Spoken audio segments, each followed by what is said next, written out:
بسم اللہ الرحمن الرحیم۔ السلام علیکم محترم ناظرین۔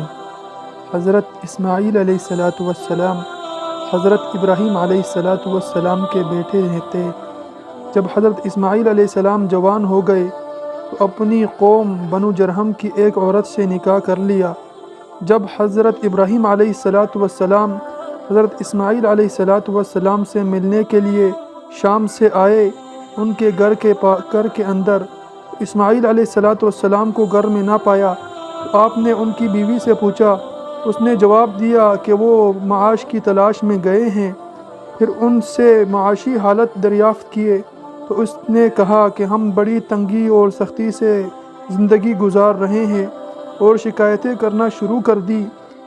آپ نے فرمایا کہ جب تمہارا شوہر یعنی اسماعیل علیہ السلام آئے تو اس سے ہمارا سلام کہہ دینا، اور یہ کہ اپنے گھر کے دہلیز کو بدل دے۔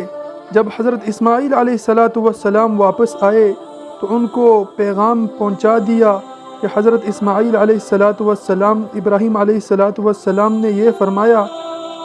آپ علیہ السلام نے فرمایا کہ وہ میرے والد حضرت ابراہیم علیہ السلام تھے، اور مجھے یہ حکم دے گئے ہیں کہ تجھے اپنے سے جدا کر دوں، اب تو اپنے متعلقین کے پاس چلی جا۔ مؤلف کا قول یہ ہے کہ یہ حدیث حضرت اسماعیل علیہ السلام کی اعلیٰ ذہانت پر بھی دلالت کر رہی ہے، یعنی حضرت اسماعیل علیہ السلام اپنے والد حضرت ابراہیم علیہ السلام کی کنائی بات کو بھی سمجھ گئے کہ ان سے یعنی دہلیز سے میرے والد حضرت ابراہیم علیہ السلام کی مراد کیا ہے۔